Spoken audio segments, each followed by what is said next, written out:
Hello আসসালামু আলাইকুম viewers, আপনারা সবাই কেমন আছেন? আমি আল্লাহর রহমতে ভালো আছি। এই তো গত দুদিন একটু শরীর খারাপ থাকার কারণে কোনো ভিডিও আপলোড করিনি, ভিডিও করতেও পারি নাই। এই তো আজকে মেক করতেছি কড়াই চিকেন। তো তার জন্য লাগবে 1 কিলো চিকেন, ছোটো একটা চিকেন। 1 কিলোর মতো আমার টমেটো, আদা, রসুন, এই যে গরম মশলা যেগুলো। এখন ফ্রাই প্যানে আমি, এতে কিন্তু পেঁয়াজ লাগবে না, পেঁয়াজ ছাড়াই করব।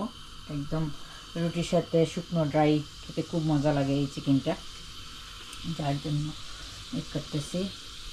সো প্রথমে আমি এখন তেল দেব ফ্রাই প্যানে, দিয়ে চিকেনটাকে আর গরম মশলার সঙ্গে চিকেনটাকে আমি একটু ভেজে নেব। খাড়া মশলা যেগুলো সেগুলো আমি দিয়ে দিচ্ছি, আর সঙ্গে চিকেনটাও দিয়ে দেব।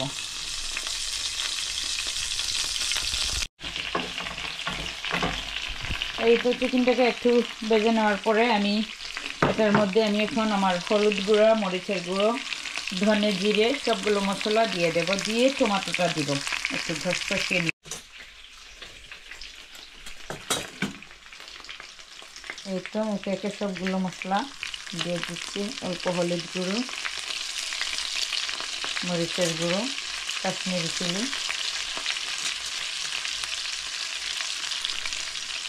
ধনে,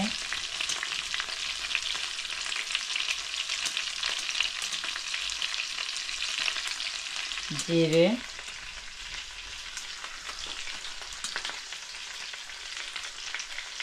গরম মশলা,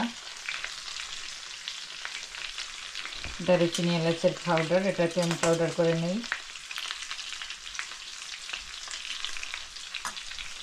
এখন এটাকে মিক্স করে নেব মশলাগুলো দিয়ে, তারপরে আমি টমেটোগুলো অ্যাড করব। তো আমার টমেটোগুলোর দিয়ে দিলাম, আর এই টমেটোগুলোকে আমি স্কিন অফ করে নিয়েছি। এই যে দেখুন, আস্ত টমেটোগুলোকে একটু কেটলের গরম পানি দিয়ে একটু সময় রেখে দিয়ে তারপরে আবার ঠান্ডা পানিতে নিয়ে দিই। পরে ঠান্ডা পানিতে যদি নেন তাহলে এটার স্কিনগুলো সুন্দর হাত দিয়ে পিল করে তোলা যায়। এটাকে তুলে নিয়ে আমি এভাবে খালি করে কেটে নিলাম। এখন এটাকে মিক্স করব। এই তো এখন এতে আদা দেব, যতটুকু বেশি আদা হয়ে যাবে এই জন্য বেশি সবটুকু দিলাম না। রসুন দেব, আদার ডাবল দিতে হয় রসুন, তার জন্য রসুনগুলো দিচ্ছি।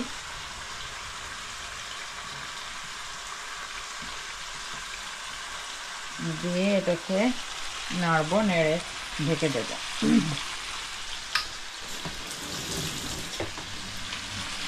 এতে কিন্তু পেঁয়াজ দেই নাই, আমি পেঁয়াজ দেব না। এই টমেটোটা গলে সস হয়ে যাবে, ইজিলি গলে যাবে, কারণ টমেটোর মধ্যে স্কিন নেই। এখন এটাকে আমি ঢেকে দেব।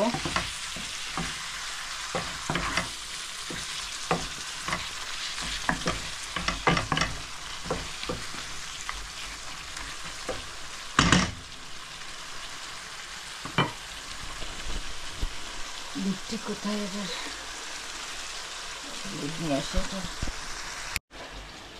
এই যে দেখুন চিকেন থেকে কতটুকু পানি বের হয়েছে, আর টমেটোটা গলতেছে। আমি লবণ দিয়ে দিয়েছিলাম এটার মধ্যে।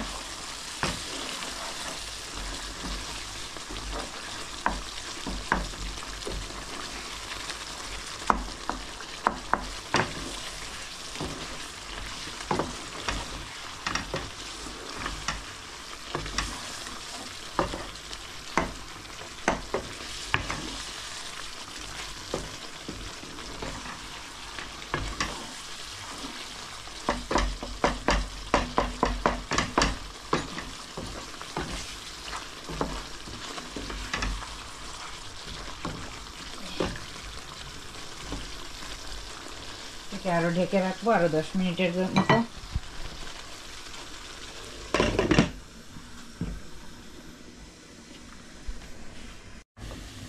আর এই তো এখানে মেক করতেছি আরেক ছেলের জন্য ভেজিটেবল পাস্তা, ভেজিটেবল আর ক্রিমি চিজি পাস্তা সস দিয়ে। ভেজিটেবলটাকে বাটার দিয়ে কুক করে নিচ্ছি প্রথমে একটু, ফ্রোজেন তার জন্য। তারপর এরপরে এর সঙ্গে অ্যাড করে দেব আমার পাস্তা সসটা যেটা।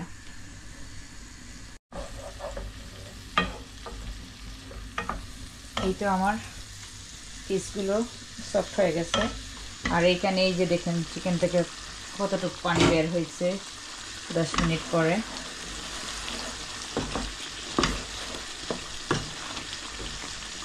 এখান থেকে একটু পানিটা শুকিয়ে যাবে, আর একটু সময় আমি এটাকে কুক করব আরও 10 মিনিটের মতো, তাহলে হয়ে যাবে। পরে একটু ঘি দেব, আপনারা চাইলে ঘি, পাঁচফোড়ন আর রসুন দিয়ে একটা তড়কা দিতে পারেন, খুব মজার হয় পরে একটু তড়কা দিলে এই চিকেনটাতে। আর পাস্তা সসটা এটার ভেতর আমি অ্যাড করে নিলাম, এটাকে মিক্স করব ভালোভাবে। পাস্তা বেক চাইলেও দেওয়া যায়, পাস্তা সস পাস্তা বেক যে কোনো একটু হলেই হয়। ভালোভাবে মিক্স করে নেব, মিক্স করে নিয়ে এটার মধ্যে আমি পাস্তাটা দেব, একটু 5 মিনিটের মতো এটাকে নেড়ে নেব।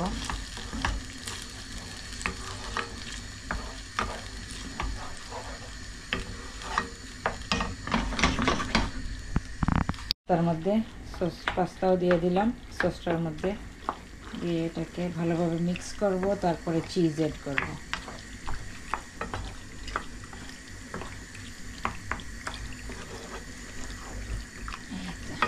একটু সময় একটু পানিটা ড্রাই হয়ে গেলে, পাস্তাটার মধ্যে একটু পানি ছিল, শুকিয়ে গেছিলো, আমি যে সময় বয়েল করি তা আমি বুঝে নাই নিচে যে একটু পানি রয়ে গেছে। এটাকে একটু টানিয়ে নেব। আর এইখানে চিকেনটাও আমার শেষ হয়ে যাচ্ছে, কুক হয়ে যাচ্ছে। এটার উপরে আমি ধনেপাতা দেব, আর একটু ড্রাই হয়ে গেলে ধনেপাতা দিয়ে দেব। দিলাম এটার মধ্যে আমি চিজ মিক্স করে নিয়ে একটু সময় চিজটা মেল্ট হওয়ার জন্য এভাবে একটু সময় রাখবো। তো এইটা হয়ে গেল আমার পাস্তা উইথ ভেজিটেবল।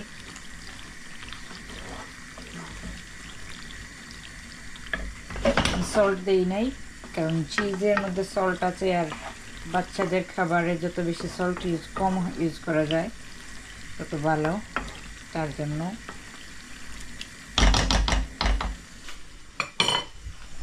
ঢেকে রাখবো। এখন পাস্তাটা রেডি হয়ে গেছে আমার ছেলে। আর এইখানে এই যে দেখেন আমার চিকেন কড়াইয়ের লুক, কি সুন্দর চিকেন কড়াই হয়েছে।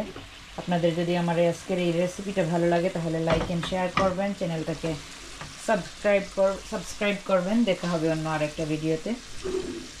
আল্লাহ হাফিজ।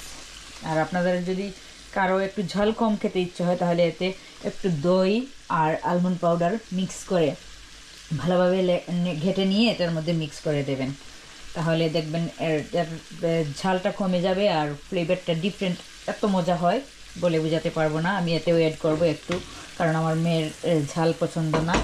আর সঙ্গে ধনেপাতা দিয়ে দেব। আমার একটু পোর্শনটা সেপারেট করে ওর জন্য আর কি, ওরটা সেপারেট করে নেব। তো দেখা হবে অন্য আরেকটা ভিডিওতে। আল্লাহ হাফিজ। এই তো আমি এটার উপর ঘি দিতে ভুলে গিয়েছিলাম, এখন আমি ঘি দিয়ে দিলাম।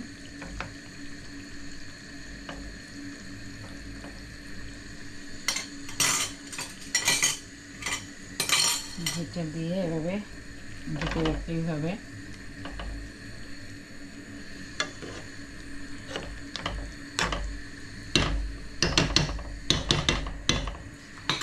আপনাদের সঙ্গে যদি আমি টেস্টটা শেয়ার করতে পারতাম কত মজা হয়েছে।